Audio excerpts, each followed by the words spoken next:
Muchas gracias, Cristian y Carolina, por la lectura de este pasaje de Jeremías 29. Tremenda situación la que vivía el pueblo de Israel. El pasaje describe por sí mismo todo lo que se estaba viviendo, los tiempos de confusión, los tiempos de paralización personal ante una tragedia nacional y estar siendo cautivos, exiliados y Jerusalén destruida. Sin embargo, mi foco va a ser en otro lugar. Leímos Jeremías 29 para tener el contexto de lo que estaba ocurriendo y ayudarnos a entender por qué este otro texto tiene una carga emocional tremenda que nos golpea a todos cuando lo leemos. Tal vez es uno de los salmos más cantados y escuchados por nuestra sociedad, incluso secular, atea y agnóstica. Interesante, porque cada año cuando llega agosto, por la cercanía del Día de la Nostalgia, las radios, las fiestas, los spots publicitarios lo emiten como uno de los clásicos de la música disco de los años 70. By the Rivers of Babylon, de Boney M., es una versión de este salmo que voy a leer enseguida. De origen afrocaribeño, buscan expresar con esa melodía surgida en Jamaica y adaptada a los ritmos del momento, el tema bíblico de la opresión, de la esclavitud y la búsqueda de la liberación. Pero ellos no fueron los únicos que lo cantaron, y tal vez nos suena la melodía cuando la recordamos y la hemos escuchado estas últimas semanas.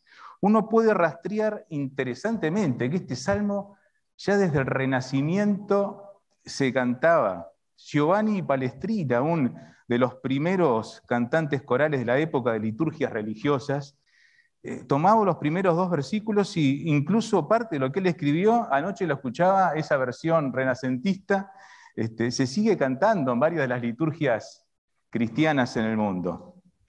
Más tarde en el tiempo aparece una de las versiones que en mi concepto es la más removedora del Salmo 137 que vamos a leer, que la escribe Giuseppe Verdi en la ópera Nabucco. En el año 1845 tiene en el tercer acto un canto que se llama Va pensiero, ve pensamiento, y está basado justamente en la letra de este salmo que vamos a leer. Es el coro de los esclavos judíos a las orillas de los ríos de Babilonia. Y en el contexto de los italianos del siglo XIX, con ese sentimiento nacionalista que estaba aflorando, independentista de una Italia invadida por el Imperio Austríaco, caló hondo ese cantar en el pueblo italiano. Pero a su vez, mirado desde nuestra óptica cristiana, el Salmo 137 debe ser uno de los salmos que los cristianos menos queremos leer. Menos queremos leer. Lo miramos con recelo, incluso con los pelos parados de punta, y si se pudiera tratar de eliminar algunas de las frases que son perturbadoras cuando uno las lee, y si pudiéramos lo enterraríamos, porque vaya que nos ha ocasionado discusiones con gente que nos recrimina de cómo Dios puede permitir semejante violencia al prójimo. Y nos preguntamos muchas veces sin encontrar solución de para qué lo dejó allí el Señor este salmo tan agresivo. De hecho, las versiones musicales que mencionaba recién, y muchas de ellas, si no la mayoría, ninguna llega a cantar toda la letra del salmo. Los últimos 3 versículos, 2 versículos, 3 versículos, todos lo eliminan. No la canta Verdi, no la canta Boney M., no la canta ninguna de las otras versiones que hay por allí. Todo lo anterior lo cantan con entusiasmo, pero cuando llegan a esos versículos finales, como que es tan fuerte lo que se dice allí, que nos confunden. Y mejor olvidemos esos textos porque nos complican la vida. Y dice así el Salmo 137. Junto a los ríos de Babilonia, allí nos sentábamos y aún llorábamos, acordándonos de Sión. Sobre los sauces, en medio de ella, colgamos nuestras arpas. Y los que nos habían llevado cautivos nos pedían que cantásemos. Y los que nos habían desolado nos pedían alegría, diciendo, cantadnos algunos de los cánticos de Sión. ¿Cómo cantaremos cánticos de Jehová en tierra de extraños? Si me olvidare de ti, oh Jerusalén, pierda mi diestra su destreza. Mi lengua se pegue a mi paladar, si de ti no me acordare, si no enalteciere a Jerusalén como preferente asunto de mi alegría. Oh Jehová, recuerda contra los hijos de Edom el día de Jerusalén cuando decían, arrasadla hasta los cimientos. Hija de Babilonia, la desolada, bienaventurado el que te diera el pago de lo que tú nos hiciste. Dichoso el que tomare y estrellare tus niños contra la peña. Y así termina el Salmo, nada más. Sin ningún tipo de vergüenza, el salmista lo termina así, expresando esos sentimientos. ¿Quién no ha tenido una experiencia como la de los cautivos junto a los ríos babilónicos en su vida alguna vez? Esos ríos eran el lugar donde se reunían en sus momentos de descanso para el lamento y la angustia, recordando el lugar más amado, más representativo y sagrado para la comunidad judía, que era Sion, que era Jerusalén, donde se unía toda su identidad, se encontraba reflejada su cultura, sus valores religiosos, pero todo con la nostalgia de lo perdido. El salmista lo presenta aquí, llorando por la patria añorada, que para ellos nunca más iba a volver seguramente, y muchos iban a morir en el exilio. La mayoría de nosotros, si rastreamos nuestra historia familiar de los que estamos aquí y en nuestro país, encontraremos en algún punto que nuestros familiares se sintieron así en el Uruguay también. Españoles, italianos, armenios, ucranianos, rusos, alemanes, y hoy los más recientes son los hermanos cubanos y venezolanos, que llegan a estas tierras buscando nuevos horizontes, pero sin olvidar lo que los une a su tierra de origen, habiendo abandonado todo detrás tal vez, en forma violenta en algunos casos, con grandes necesidades por situaciones políticas, económicas, sociales, terriblemente apenados por lo que ocurre en su patria y que hoy es una sombra de lo que fue o lo que anhelamos que sea para nuestras familias. ¿No le ha pasado cuando se encuentra en un lugar así? Me ha tocado vivir un tiempo en el extranjero y cuando uno está en ciertos momentos, en ciertos lugares, encuentra dónde sentarse nostálgicamente a pensar en la patria perdida, la patria olvidada que ha dejado atrás. El uso de la mención de los ríos como lugar común, seguramente, después de toda la semana de trabajo, de las labores que les imponían como esclavos, de hacer sus cosas, era el lugar de encuentro tal vez para los judíos, donde estaban allí ese tiempo libre de descanso para lamentarse, para angustiarse literalmente, para llorar juntos por todo lo que habían perdido. Tal vez hoy los cubanos y venezolanos se reúnen en algún lado para expresar su lamento por lo que han perdido y dejado atrás, ¿verdad? Cuando se reúnen con coterráneos, amigos, a recordar las cosas que han dejado atrás. Y el uso del sauce, en este caso, que nosotros lo conocemos bien como el sauce llorón, el sauce babilónico, agrava aún más la imagen que el autor quiere mostrar y enfatizar con ese sentido de lamento que está viviendo. Podríamos decir los árboles del lamento y la tristeza, donde colgaban sus arpas y donde no podían utilizarlas porque era tan grande el dolor que cualquier mención a su patria les hacía aflorar una carga emocional imposible de tolerar. No sé a los músicos de nuestra iglesia si han tenido momentos de dolor tan grande que ni siquiera quieren tomar el instrumento porque están tan dolidos por lo que está viniendo que no arranca ni una nota de su corazón. Así estaban los judíos de ese momento viviendo esas circunstancias. ¿Cómo puede uno cantar en esa situación?, se preguntaban. Y es que hay canciones que cantadas en tierras extranjeras hacen doler el alma, ¿verdad? ¿Quién no ha estado en el exterior y escucha la canción de los olimareños? Ese cielo no es el cielo de mi tierra, o cosa parecida. Y le viene un lagrimón. Y ni siquiera me las pidan entonar las canciones, ni quiero escucharlas porque me sale la catarata enseguida del dolor de la tierra que dejé atrás y la estoy sufriendo realmente en este momento. No sabemos cómo cantaban este poema. No tenemos la partitura de la música que le puso el compositor, pero seguramente sería un canto tristísimo con el cual se expresaba musicalmente todo este poema. Y creo que de algún modo, en algún momento en nuestras vidas, como decíamos, todos hemos experimentado cierto tipo de sentimiento de exilio o de cautividad o de lejanía de las cosas que queremos por alguien o algo que nos está oprimiendo y nos está dificultando vivir la vida en plenitud. Y si lo pensamos desde allí, en todas las cosas que nos ha tocado vivir y experimentamos este tipo de sensación y sentimiento que los judíos tenían, podríamos acercarnos a entender lo que estaban viviendo los judíos que vivieron cautivos en Babilonia en aquella época y expresaban y sentían todo eso. Es que el cautivo, el exiliado, por una u otra razón, salvo raras excepciones, hace todo su esfuerzo para evitar olvidar.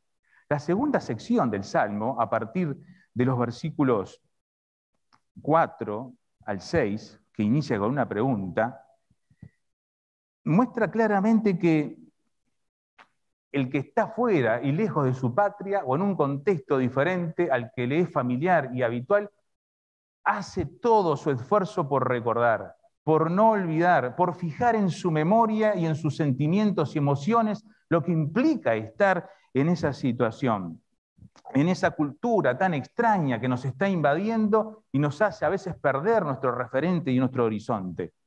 Por eso el Salmo presenta tres condiciones en la segunda sección. Si me olvidare de ti, Jerusalén, si de ti no me acordare, si no enalteciese a Jerusalén, todo como hablándose a sí mismo, el salmista, mirá muchacho, no te olvides del pago, no te olvides del pago, en la frase de Alfredo Zitarrosa. El salmista no quería olvidarse de ese lugar, porque era un símbolo vivo, cabal de todo lo que creía, era, sentía y representaba su tradición, su cultura y sus valores. Pero bueno, ellos estaban en esas condiciones porque vivieron un ciclo de decadencia que los llevó a terminar en Babilonia. Carolina y Cristian leían de lo terrible que había sido eso y por qué Dios los había puesto en esa situación y estaban viviendo las consecuencias de su pecado nacional y de su mala decisión al dejarse invadir por toda la idolatría de los pueblos de alrededor que Dios específicamente les había pedido que no lo contaminaran. Y en este momento valoraban tal vez más la presencia material de la ciudad que la presencia de Dios en su vida. Y hasta en las cosas cotidianas de todos los días, ya habían tomado distancia de ese Dios que estaba queriendo estar entre ellos y simplemente vivían ocupados en lo material, en lo que les interesaba, en lo particular, y habían abandonado totalmente el compromiso con ese Dios que los estaba llamando una y otra vez. Nabucodonosor llega a Jerusalén con su ejército, mata, destruye, viola, destroza hasta los cimientos una ciudad que queda totalmente sin piedra sobre piedra.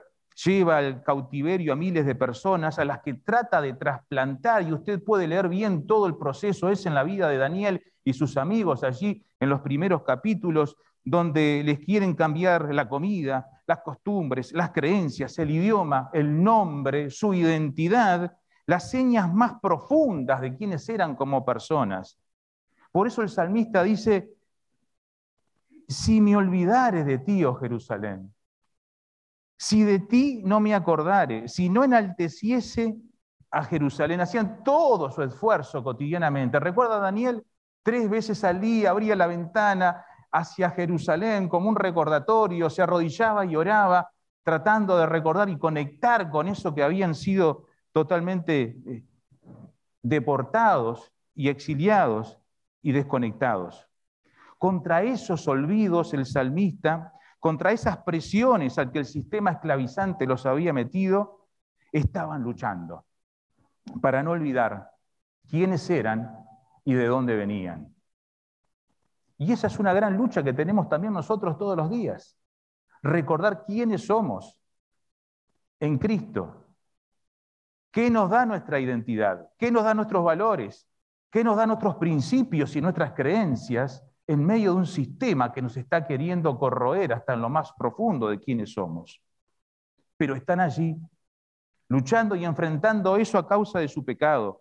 Hicieron más mal, dice el texto bíblico en varios lados, que las naciones que Dios destruyó delante de los israelitas. Mucho más mal. Recordemos al rey Manasés, por ejemplo. Se convirtió en lo más depravado que podía haber, no solamente en Israel, en toda la región de las naciones que le rodeaban a Israel, incluso las más paganas, llevando a su hijo a los brazos de los ídolos para ser sacrificado y tratar de escuchar agoreros que le dieran significado a su vida y sentido, convirtiéndose en un lector de los astros y de los temas ocultos y mucho más, y promoviendo todas esas prácticas y sustituyendo el culto al Dios verdadero. Están allí por 490 años de incumplir con los mandatos que Dios les mandó y descomiendan 70 años, como leíamos hace un rato, de exilio, de esclavitud y de pagar por las cosas que habían olvidado cumplir de manera bien exigente por parte de la ley. Casi 5 siglos de misericordia les tuvo el Señor en medio de su pecado. 5 siglos de misericordia, llamándolos una y otra vez al arrepentimiento, hasta que Dios dijo basta. Dios dijo basta, porque fácilmente se olvidaban y seguían en lo que los demás pueblos les estaban entrando a enseñar y vivir. Vivían allí como cautivos, como exiliados, en sus propias tierras, incluso antes de ir a Babilonia, porque se habían desconectado de quien debían mantener como principio de vida. Así que no precisamos ser removidos físicamente para olvidarnos de Dios, como le pasó al pueblo judío, y luchaban contra el olvido. Ya se habían olvidado de Dios desde antes de ser llevados a Babilonia. Vivían alejados de Él, vivían exiliados en su propia tierra, vivían exiliados en sus propias prácticas religiosas, vivían exiliados en sus propios estilos de vida, y lo único que hizo Dios fue ponerlos físicamente fuera para acompasar eso que ya estaban viviendo. De alguna manera el salmista dice que estas condiciones no se habían cumplido. Los 3 sí que allí aparecen allí. Y ahora, de alguna manera, se estaba retractando de todo eso. Es que hasta que no perdemos lo amado, hasta que no se nos saca de todo aquello que hasta lo damos por hecho cotidianamente y lo vivimos de manera tan natural, no lo valoramos realmente como hay que valorarlo, ¿verdad? Y Dios los desconecta de todo eso, porque nos despreocupamos, menospreciamos, y el problema de Israel entonces fue que se olvidó del Dios que hacía santa a la ciudad de Jerusalén, de Sión, que terminó siendo simplemente un recuerdo en su vida alejada de él. Y hasta aquí el Salmo es introspectivo, emocional, es una conversación personal. Y los últimos versículos, luego de mirarse al espejo, los levanta al cielo. Y los levanta en un tono de imprecación a Dios. Casi como que, podríamos decir enojado, o con un estado emocional difícil de sostener. Es la expresión de la rabia, esos versículos 7 al 9, enojo tal vez, odio hacia Edom, que celebró la destrucción y alentó que los babilonios la dejaran sin piedra sobre piedra hasta sus propios cimientos. O tal vez tendríamos que entender este salmo como un pedido reflexivo de alguien que ya ha decantado todo este proceso y hace una petición a Dios basado en cierta manera en las leyes de búsqueda de justicia de la época. Pensémoslo por un momento del punto de vista emocional. ¿Nunca sintió algo parecido a esto en sus más íntimos pensamientos? ¿Cuántas veces ante una situación de injusticia personal o colectiva que alguien nos infligió, que un corrupto generó, que el violento tomó de nuestra mano, no deseó tomarlo por el cuello o por ponerlo a freír en aceite hirviendo. A este si lo agarrara acá. Nunca lo pensó. ¿No le pasó por la cabeza algo de eso? Nunca pensó, pero no lo pudo expresar por pudor, por vergüenza, y se lo guardó y lo masticó la bronca internamente. ¿Es eso lo que estaba expresando el salmista acá? ¿Es esa la manera en que se estaba manifestando? ¿O hay algo más en el fondo que está mostrando un proceso emocional que ya fue elaborado de manera tal que lo está presentando como una reflexión de todo lo que pasó y la historia que enfrentaron? Fíjese por qué es importante entender los tiempos verbales del Salmo. Nos sentábamos, llorábamos, colgamos, nos pedían, todos verbos que muestran que este salmo es un producto posterior a las vivencias que se describen aquí. Es de alguien que ya experimentó todo eso, tal vez de alguien que volvió del exilio luego de los 70 años. Y ahora se lo presenta en este poema como parte de una reflexión, de un análisis que hace ya desde otro lugar en el que está viviendo. Llorábamos, sentábamos, colgábamos, todo tiempo pasado. Esto ya pasó en la vida del salmista y lo está experimentando y lo está removiendo. No se olvida y lo quiere presentar, lo quiere cantar porque todavía le duele en muchas circunstancias. Por lo cual aparece esta imprecación a Edom, Babilonia, haciéndosela al mismo creador. Y estos tipos de queja ante Dios, sobre todo el último, y mirados del siglo XXI, vaya que nos ponen la piel de gallina, ¿verdad? Nos resultan sorprendentes, nos resultan contradictorios e inentendibles para lo que estamos viviendo. ¿Cuál es la base del pedido que el salmista le hace a Dios? ¿El odio? ¿La justicia vengativa? ¿El de tomar represalias? Pero tengamos en cuenta que en el trasfondo en el que estamos, tal vez nosotros del siglo XXI podemos hacer una mala lectura del Salmo. Y yo mismo me la he hecho muchas veces y me la he estado preguntando. En primer lugar, tenemos que considerar que estamos en un entorno donde la justicia estaba sujeta a la ley del talión. No es la justicia del Nuevo Testamento la que vivían ellos todavía. Por eso no debe resultarnos extraño que tan directamente diga: bienaventurado el que te diera el pago de lo que tú nos hiciste. Porque el salmista lo veía como parte de la justicia retributiva, basada en esa legislación que gobernaba todavía el mundo antes de la gracia, y no necesariamente tomarlo como una venganza o represalia, pero un pedido de justicia. Un pedido de justicia. Entonces el salmo sería una exigencia ante el juez. Estoy presentando mi causa y reclamo de justicia ante Dios. Él no dice que va a tomarla por mano propia. Fíjese el pasaje. En ningún momento dice que lo vaya a hacer él. Le está pidiendo a Dios que lo haga. Y no está poniendo a Dios en un aprieto, sacándolo desde su principios y legislación. Lo está haciendo en base a lo que se usaba para gobernar y tomar justicia en la época. Según Deuteronomio 19, el juicio no podía venir de la mano del que fue herido, el que fue robado, lastimado, o se le produjo algún tipo de daño.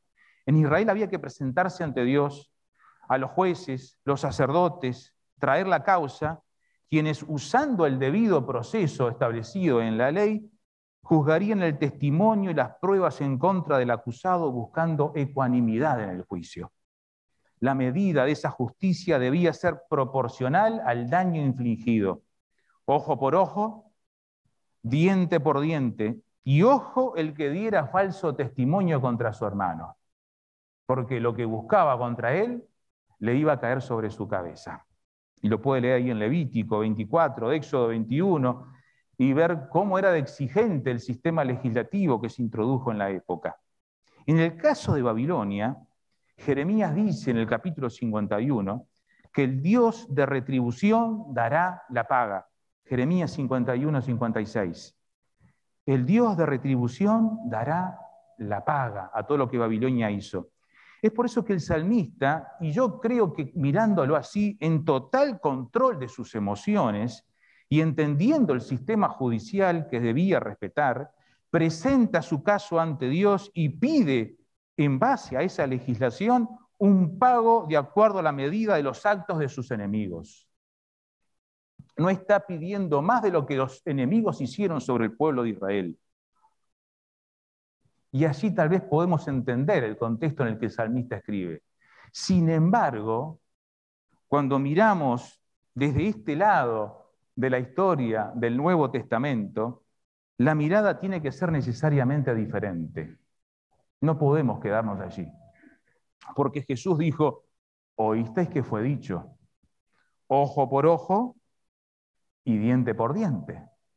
Pero yo os digo, y pero yo os digo, cambia en una frase y le da un giro radical a un sistema judicial de miles de años que estaba instalado en el pueblo de Israel, en que estaba todo basado en la retribución, en el castigo, en la misma proporción que se había recibido. Y Jesús les dice, pero yo os digo, no resistáis al que es malo.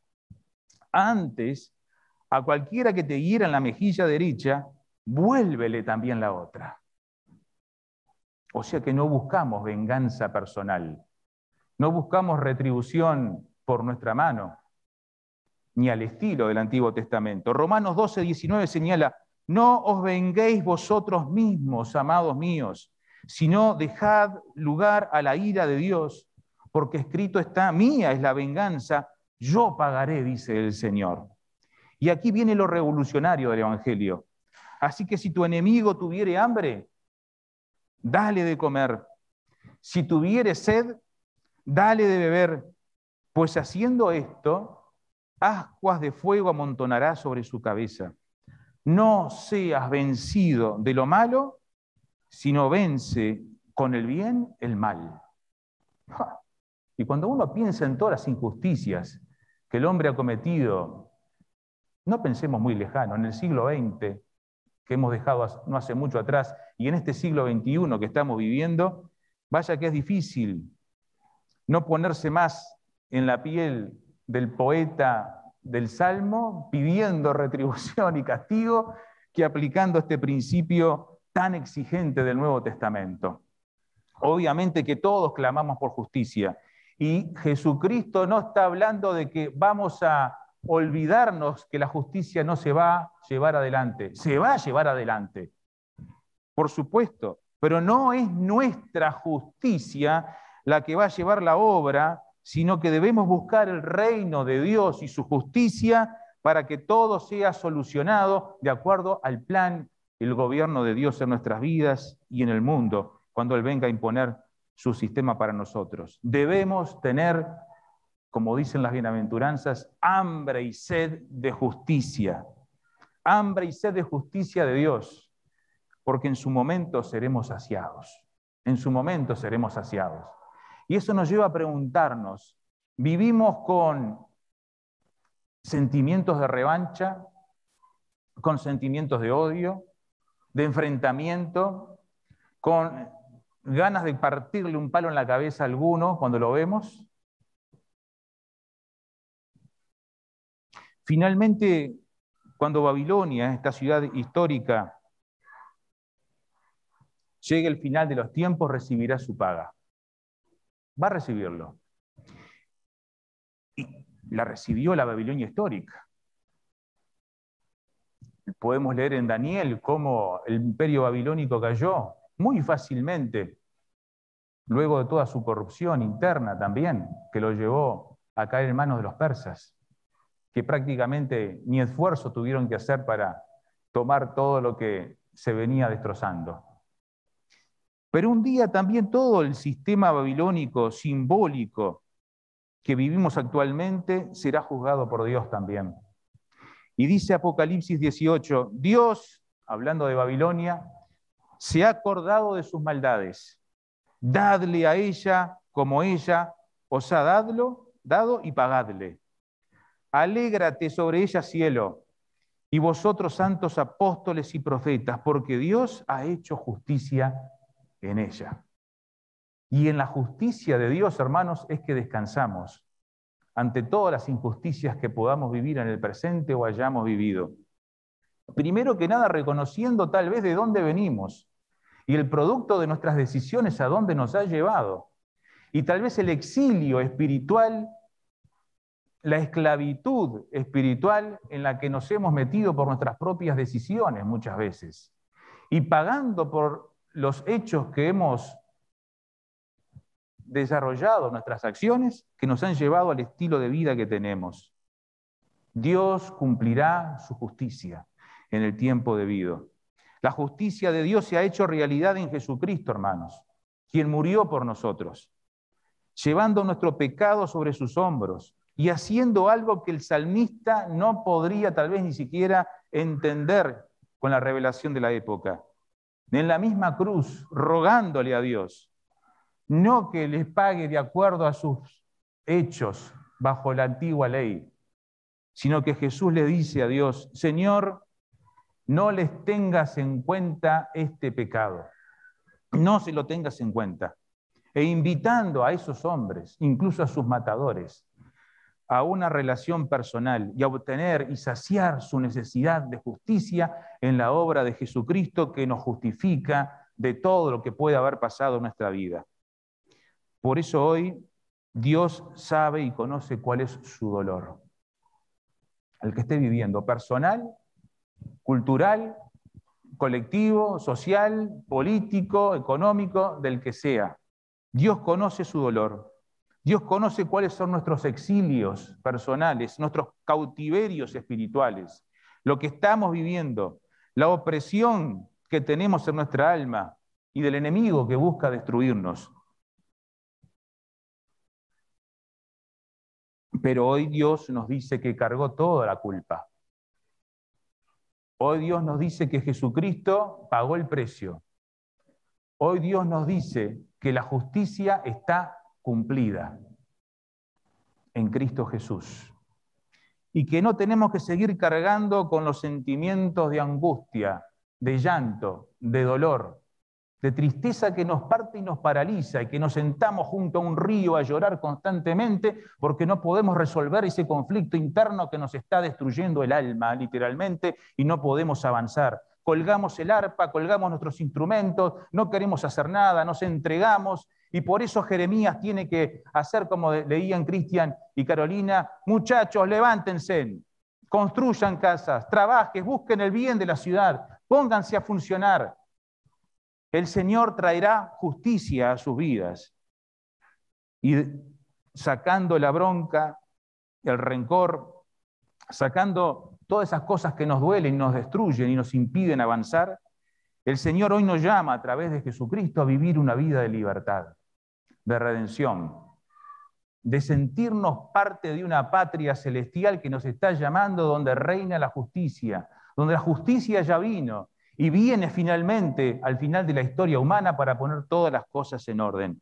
Y que mientras tanto somos llamados a ser pregoneros de esa justicia, a ser embajadores del justo, a hacer justicia en nuestras relaciones personales y colectivas. Y de esa manera ser sanos, ser libres del dolor que hoy tal vez está afligiendo nuestra alma. Yo le pregunto hoy, ¿qué cosa lo está haciendo sentir como junto a los ríos de Babilonia? ¿Cuáles son sus ríos babilónicos que está enfrentando hoy? Va allí y se sienta periódicamente, semanalmente, solo o colectivamente, para quedarse allí sin hacer nada, para llorar simplemente, para angustiarse, para lamentarse. ¿Vive en ese estado espiritual? El Señor nos está llamando hoy a salir de ese lugar, a ponernos en pie y a buscar en la justicia del Señor la respuesta para todas nuestras situaciones, las de su más íntimo lugar en el alma y las de la comunidad entera que tal vez está sufriendo situaciones de injusticia, de opresión, de esclavitud. que nos tienen impedidos de avanzar y alcanzar todo lo que Dios quiere para nosotros.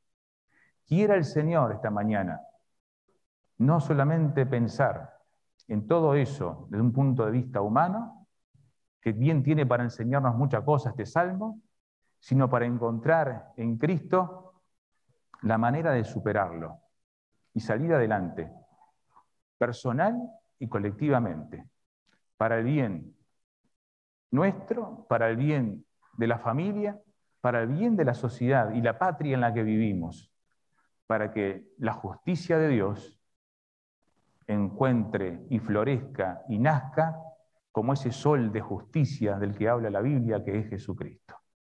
Señor, gracias porque tú obras en nuestras vidas, en medio de todas las situaciones que nos toca vivir, y en los dolores y heridas personales que traemos constantemente, como el pueblo de Israel allí en Babilonia, por decisiones, por alejamiento de ti, que han provocado los dolores por los que muchas veces hemos pasado, por las malas decisiones, personales y colectivas. Y rogamos que hoy tú, Señor, con tu gracia, nos ayudes a encontrar en Cristo la sanidad para nuestra alma, nos encuentres a hallar en Cristo la saciedad para nuestra hambre y sed de justicia, en un mundo corrupto y que necesita liberación del exilio y la esclavitud del pecado. Lo rogamos en el nombre de Jesús. Amén.